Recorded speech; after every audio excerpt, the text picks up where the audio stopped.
Welcome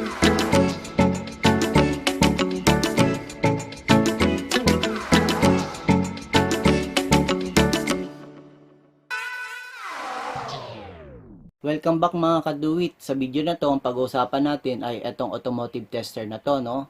So, paano natin siya gagamitin sa 3-cylinder engine? So, mapapansin nyo dito, ang selection lang niya is 1 cylinder, 4, 5, 6, at saka 8 cylinder. So, kung halimbawa nakabili kayo online, no? Ang dito sa product details niya, is pwede siya sa 1, 3, 4, 5, 6, 8 cylinder na engine.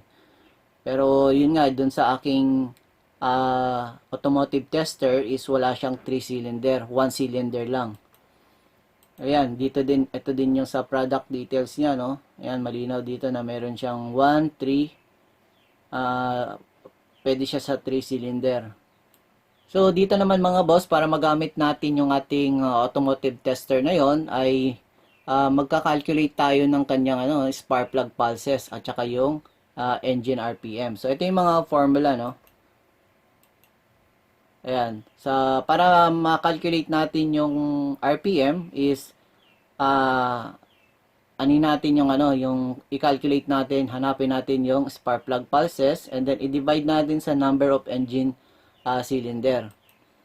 And then, i-multiply natin yan sa 2. So, yun yung kanyang formula. Then, yung formula naman sa paghanap ng spark plug pulses, ayun nga, engine RPM, i-divide mo ng 2, and then i-multiply natin ng yung number of engine cylinder. In this case, is doon nga sa 3 cylinder, no? So, dito naman mga boss, ginamit natin yung ating automotive tester sa ating F6A multicab na 3 cylinder. Pero yung selection natin dito ay nasa 4 cylinder. So ito yung kanyang RPM 87, so 870. So hahanapin natin yung equivalent nito sa 3 cylinder. So yung first step natin is i-calculate natin yung spark plug pulses nito. Ayan.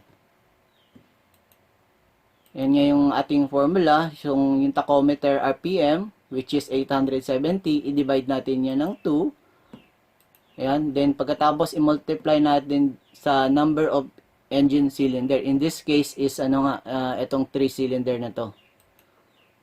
Ayan. So ito yung pulse natin. So 870, ito yung sa ating automotive tester. Divide natin yan ng 2, multiply ng 4 cylinder. Kasi 4 cylinder yung ating automotive tester eh. Ayan. So, ito 435. I-times natin ng 4. So, ang equivalent pulse niya is 1,740. And then, step 2, since na-calculate na natin yung spark plug pulses, i-calculate na natin yung equivalent engine RPM. So, ito yung formula natin, no? Spark plug pulses, which is na-calculate natin dun sa step 1.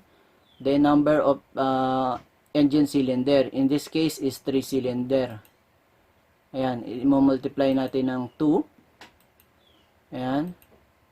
So, 870, ito yung na-calculate natin sa step number 1.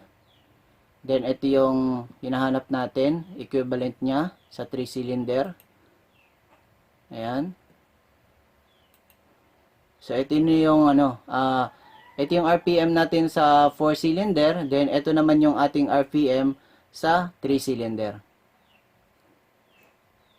Ayan, dito naman kung ayaw nyo naman mag-calculate, so estimate nyo lang yung reading ng reading nito sa 4 cylinder, kung ano yung equivalent niya doon sa 3 cylinder. So meron tayong meron akong dito, analog na tachometer na good for 3. Meron siyang scale for 3 at saka 4 cylinder. So, ito yung scale niya. Ito yung 4 cylinder. Ito yung 3 cylinder. So, halimbawa, dito sa, kung ginamit natin itong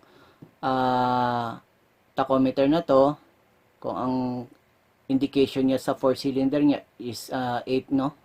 8,000. So, ang equivalent reading yan somewhere more than 1,000. So 1,000 RPM sa 3 cylinder. So yun lang yan mga boss, salamat.